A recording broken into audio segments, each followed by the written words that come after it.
interesting to me, Tom Lee, as I bring you into this conversation, the head of research at Fundstrat and a CNBC contributor, because he's talking about animals in hibernation, not animals dying. It goes back to this idea of uncertainty around things like trade and tariff policy, and the fact that as of right now, in the midst of that uncertainty, perhaps companies are sitting on their hands before they start to make any kind of future investments. So if that's the situation, how much does getting some sort of certainty now frame the investment thesis for how you position yourself moving forward? I think that's exactly what's happening now, Morgan. First, in 2018, which Michael was talking about, the spike in the VIX or the collapse in investor sentiment or consumer confidence, that all happened around February 2018. So really that coincided with that first low that was made in 2018, and the market began to stage its recovery. I don't blame any business or investor for saying, look, there's so much uncertainty, I can't make a decision. I think that's why Rick Rieder's talking about animals in hibernation. But as we start to think about the second half of this year, first of all, we've already had the collapse in sentiment. We've seen $850 billion of cash raised over the past year on money market balances. And then in the second half, we're looking for possibly tax reform, which really propelled stocks in 2017. So I think that the odds of a V-shaped recovery in stocks that come after April 2 is just extremely high, because we've already sequenced a lot of the panic that people saw in 2018. I think it's already taken place. Okay, so two things I'll push back on, in regards to what Tom Lee said right there. The first is in regards to taxes, right? Here's the thing. In regards to taxes, moves that Trump and the administration try to make in regards to helping taxes, right? That won't really positively start affecting things until 2026 and maybe 2027. And I think the moves they make there are going to be very small compared to the first go round. Trump 1.0, I think was pretty good tax cuts in many ways. This go round, I don't see nearly as big of numbers. And so I don't think you're going to get as much help. Second thing I'll bring up is he does reference 2018 and 100%. And I have obviously talked about 2018 many times I think here on the Reaction channel, but certainly on the main channel, Financial Education, right? And the thing you got to understand about 2018, yes, we had an absolute banger rally in the spring and summertime, complete V-shaped recovery off of the lows that we hit in early 2018. But the thing people forget is, I could tell you, late 2018, we got smashed. So if we do have a V-shaped recovery in the spring and summer, don't assume we won't get smashed even worse in the fall time. That does not mean that's guaranteed. No 2 years ever play out the same, but I'm just bringing that out as a point because that's what we actually witnessed in 2018. So if you want to reference back to that, don't forget about how 2018 ended. It ended ugly. And then 2019 was actually a very, very good year, but just something to keep in mind. So what would you be buying right now? Well, to us, I think Exhibit A for a V-shaped recovery is going to be Tesla, because it's really been one of the most controversial stocks, and it's been caught in that sort of political maelstrom of Doge and Elon Musk's involvement in the White House. And I think it's already recovered more than 15%. But I think if Tesla is leading us into this bounce, that's a bull case for Mag 7 to be the group to own in the next few months.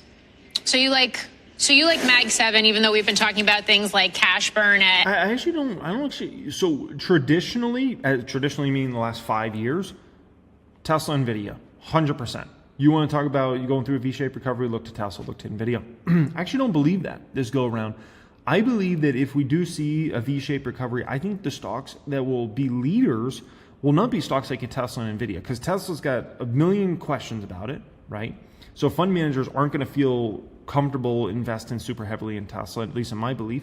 And then secondly, NVIDIA's got a lot of questions about what 2026, 2027 growth rates. So I wouldn't be surprised if those ones actually lagged if we did have an actual V-shaped recovery and you saw stocks like Meta, maybe even stocks like Google lead us up, Amazon lead us up, and actually be the leaders. So I think we're in a different dynamic right now than we have been over the last 5 years.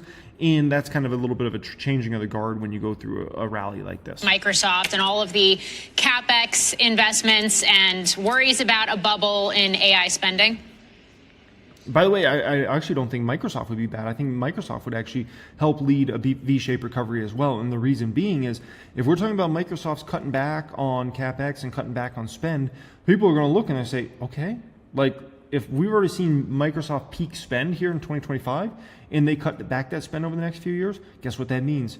We know Microsoft just makes more and more money every year, right? So all that means is then Microsoft's going to be able to buy back crazy amounts of shares 2026, 2027, 2028, and just take ridiculous amounts of shares off the market, which then helps boost what?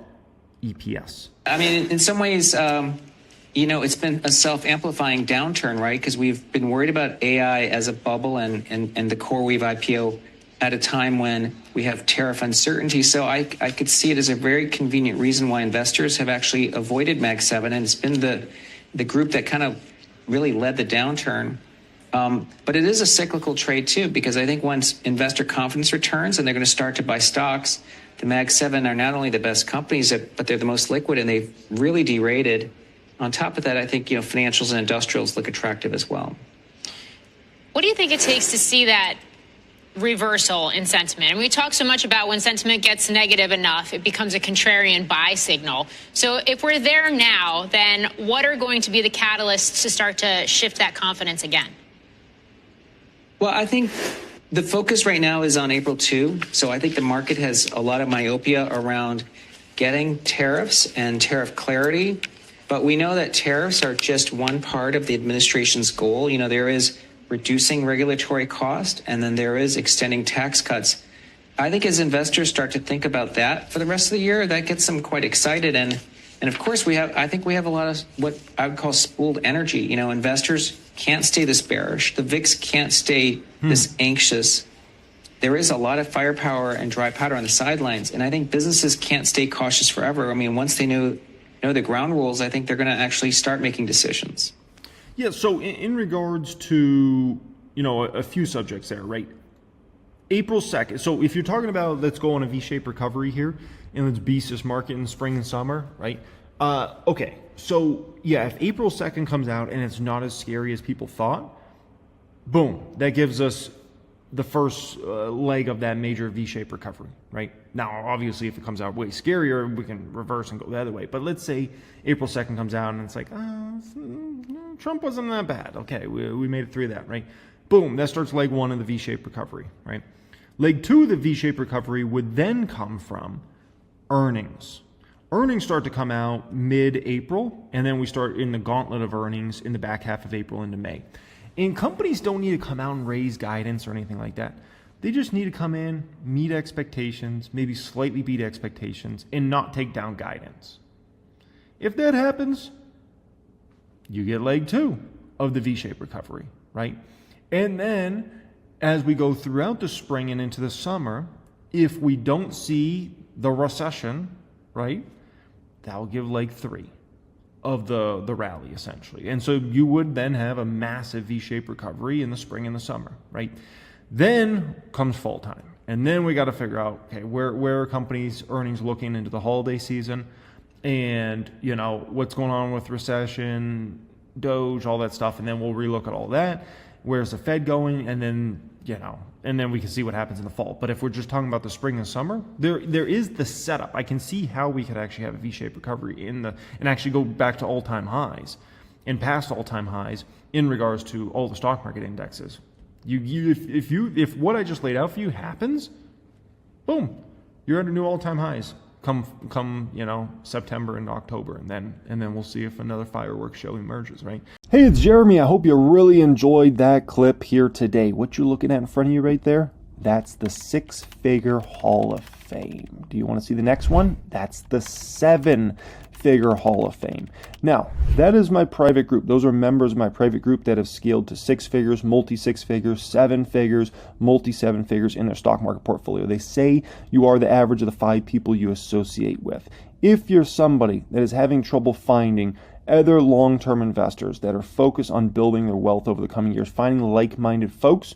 Look no further than my private group. We got a tremendous amount of people. We're consistently talking with each other, learning from each other, researching companies together, sharing news about our different companies, right? We do all that inside my private group. If you would like to apply to join us in there, go down in the description area. There'll be an application down there. You can click on that and you can apply to join us in there and take your game up to a much higher level and associate with the type of folks that you actually want to associate with. All right, let's listen to Professor Jeremy Siegel, and then we'll get into Tom Lee. The Wharton School, also a senior economist at Wisdom Tree. It's great to have you on a day like this. Welcome back. Thank you, Scott. Happy to be here. Will this be the so-called clearing event that people want it to be? I think we all hope so, but honestly, I think maybe a better outcome. First of all, we have to find out the average level, and we certainly know. I remember when Goldman raised it from 10, which what they thought, to 15. That really kind of shocked the market. Now we're talking about 20 or maybe even 25. But I think the most important factor will be how he positions renegotiation. In other words, a willingness. I will enter a negotiation. This is my starting point. If you lower on our exports, I will consider lowering on your exports. I think that would be received very favorably. See, and that was the issue. It came across in Trump's press conference, or whatever you want to call it. You know, his Liberation Day speech, and I watched the whole thing. It came across like he wasn't that open to, changing much. And at the end of the day, that's the right approach to take, though, if you're in his shoes, right? You want to play hardball. You know, if you just sound like a little baby out there, countries aren't going to take that this serious, right? If you're like, that's fine, this is what we're doing and we're sticking to it. Okay, now countries actually will, wake up a little bit and say, okay, man, he's serious. Of course, that is a process. But I think if we can tell by his language or his body language or how the other officials are going to be talking about potential reductions in response to a mutual lowering of tariffs, I think it will be taken well by the market. If he seems very rigid and at levels over 15%, I don't think it'll be taken well by the market. How much damage do you think's already been done from the uncertainty? There are some who think that you can get past this. There are others like Tony Pasquarello, Goldman Sachs, who say the game's changed in the market. And now it's all about the preservation of capital because of this uncertainty and what's going to happen, even with more certainty of tariffs that are going to be punitive. Yes, because even if, we know, for instance, if there's 20%, we really don't know what kind of a reduction in GDP that will entail. And the ramifications are very strong. We already see a big decline in travel by foreigners into the United States. That hits the service sector. There may be some boycotts of U.S. goods. And, of course, the big wild card, Scott, as we all know, is the potential retaliation. And, if he sounds rigid and we hear tomorrow from the EU, Canada, and or Mexico, okay, now these are our tariffs, that is definitely going to be a negative shock for the market. So yeah, but here's another problem, right? Because what do you say, Tony Pasquarello or whatever, saying hide out in dollars right now, just hold cash, right? Here's the issue with that. All right, so we got Treasury yields going down, so high probability CD accounts are going to start yielding lower, probably within the next few weeks, honestly. Savings accounts as well, right? Also, what do we know about holding dollars in an inflationary environment? Because let's be very clear, all these tariffs, it feels like it's going to be inflationary, right? Look back to the inflationary period we just went through. Where did holding dollars get you? Your dollar got devalued massively. Meanwhile, the stock market, as of just a couple months ago, was at new all-time highs. Real estate prices in many of the biggest cities out there are all-time highs, right?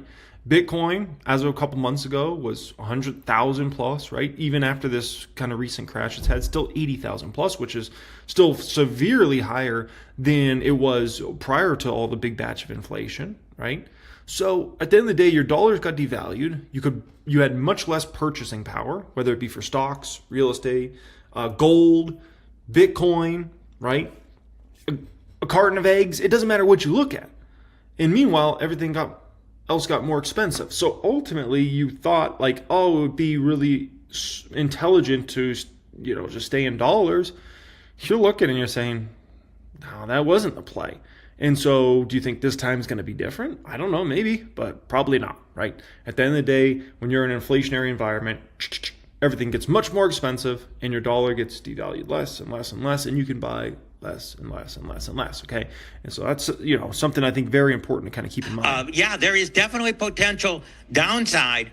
Flexibility, negotiate. Listen, if we could all negotiate to a zero tariff level, at one point I remember Trump saying, well, maybe if everyone had zero, I could take that. That would be ideal, but it seems to be. Yeah, I agree. I think 0% tariffs, all countries 0% tariffs. I think that would be really cool. Now, by the way, in regards to whole cash, that doesn't mean don't hold any cash. You should always hold some cash. You should always have emergency funds, in a savings account or a CD account or something like that, right? In case you got any sort of emergency expenses or you lost your job, you want to have at least a few months just chilling there that you feel comfortable and you're able to sleep well at night, right?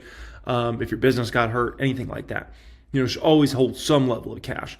But to go super heavy cash, I mean, gosh, then you get back to trying to play the timing game. And that's a really, really tough game to play. Far away at this point. The other point to make, I think, is that stocks have already, as you know, priced in a lot, right? We're down substantially already. What doesn't the market know at this point, do you think? We aren't, Scott. Look at. Yeah, I wouldn't say substantially. Come on, man. The S&P 500 barely is down 10%. That's not substantially. That's a little correction. That's not substantially. NASDAQ, as of 2 days ago in the morning, was down about 15%. That's still not substantially. When we're talking about substantial falls, we're talking 25% plus. We had a 10%, bump because of Trump, and most of that's been eliminated now with a much tougher tariff stance than I think anyone certainly expected, in November and December. We're still, haven't settled on what this tax bill is going to be and how it's going to be passed. There's still a lot of negotiations there. So, the other favorable part of the Trump agenda is yet to be passed. And now what we've basically done is wiped out the Trump bump back to that pre-level. If he goes tough on tariffs and on that, I certainly see further downside. Wow. On the idea of what happens to earnings and what we should be willing to pay for the earnings we may get in the future, if you look ahead to 2026, for example, Goldman Sachs is around $280. By the way, I'll say this. This is very important. I say this right now. If we don't see any level of panic selling tomorrow, if we don't, then that means we're still in a bull market, actually. This is just a little correction and actually a much bigger bull market. In order to really say we got problems, we got real problems in the stock market, in the economy, things like that, you need to see panic selling tomorrow. The moves I'm showing you right now in Apple, Nvidia, Nike, all these stocks, you need to see it even more severe than this. You need to see people say, nah, this is bad. Like, screw this, right? If you see that, then you can say, okay, maybe this is something more, right? Maybe we could see an S&P 500 go down 20 or 25%, something like that, right? If you don't see that, then ultimately that's the market saying, this is what this is. This is just a short-term, pony show. And at the end of the day, we're still in a much bigger bull market. All right. So that's something to keep an eye on. 20 on that. A 20 multiple's only 5,600. I don't think that's what people were expecting. And that's even if you believe the 280. That is the biggest wild card in all of this. Yeah. I mean, I thought even before Trump was elected that the 2025 and 2026 were way too high, man. Just because we had, 15, 18% growth rates in 23, 24, people started extrapolating. Long-term growth with no negative factors such as tariffs is 7, 8, 9. So I was saying, people are saying 2%, 2.5% GDP. Gee, that's great. How do you get a 15% earnings boost out of that? And we all know right now the street is between 0 and 1% for this first quarter, which, of course, just ended a couple days ago. So, there's just no way I can see double-digit earnings growth coming out this year. I mean, next year, obviously, depends on, how far it goes down this year. I would say that really no one can accurately predict that. I mean, you've spent your life, certainly the better part of your adult life, thinking about these issues and teaching future investors how to value stocks. And if you're talking about tariffs, which cause price increases, which hit corporate margins, which then bleed into earnings, which then decrease the value of stock prices. Yeah. But one should also say that nothing is forever. Exactly. Stocks are long-term assets, and that's their greatest quality. Even a couple of years bad earnings, if you put it into a pricing formula such, as we academics often do, really doesn't reduce the price that much as long as it bounces back. And I think that if you take the long view, are these super high tariffs going to be forever? There could be a change in administration. There could be all sorts of changes. I mean, the long-term pattern of the last 100 years has been downward, now broken by Trump. But certainly, I'm not convinced that would be the long-term from this position. And stocks, again, they're assets that are the longest lived of all of them. And a couple of years of declined earnings, certainly it's going to affect the stock market. People overreact in the short run. We always do know. But in terms of their ultimate value, I still think they're certainly the best investments. Well, because... So very important point he brings up there. I have a great book that is on the side of my bed. If I recall, it is called Mastering the Market Cycle by Howard Marks. And in that book, the biggest overarching thing you learn is none of this is permanent. None of this is permanent. Whenever you're going through a time period, whatever it is, it's not permanent. It's just a short-term blip. And the market moves up and down and all around, right? The economy moves up and down. It doesn't matter what time period I take you back to. It was just a little blip on a long wave, right? You just, think about the ocean, and there's a little wave that, comes to shore. It's like, whoa, that wave was huge. It was a 10-foot wave. It's just a little thing in the water in this massive ocean over time. So if you take it back to the great financial crisis, I mean, I remember shortly after I got started in the stock market, like people thought like great financial crisis was going to keep forever and we're just going to have a bad economy forever. And that was going to be what that is, right? People prior to the tech bubble blowing up, like they thought tech stocks were just going to go up forever. And that was just, valuations didn't matter. Like, people think whatever's going on short term is just lasting. And like, no, it's not. At the end of the day, the economy gets bigger, right? Great corporations, earnings go up, revenue goes up. They become more dominant. They become bigger than ever. It's just the way the game goes on. Short term is what short term is, right? Rona, when we were, I take you back to March 2020, there was a lot of people that thought we were going to have the economy shut down for 3 years. That was a real thought, right? I mean, a short couple months later, many of the economies, at least in the United States, started to open up again. You know what I mean? Like, people thought 3 years we're going to be shut down, right? And so it doesn't matter, like, everybody thinks like all this short-term stuff is lasting. None of it lasts. It gets over, and that's why you have to buy great long-term assets such as stocks, and you take advantage of the deals you get at that particular time. And then a few years later, people, are like, geez, I wish I was buying at that time, man. But there was blah, blah, blah thing going on, and I thought that was going to wreck us forever, and no, it didn't. The challenge in all of this is looking through the forest to the trees, seeing the forest through the trees, and get through this nastiness of tariffs and get to the other side to where the grass is really supposed to be greenest for this market, a better environment for deal making and deregulation and the extension of the tax cuts and maybe additions to the tax cuts that are already in existence that are set to expire. That's what you're talking about. It's difficult to do that now because there's so much uncertainty from business and consumer levels that it is really difficult to think about the things that are on the come. Yeah.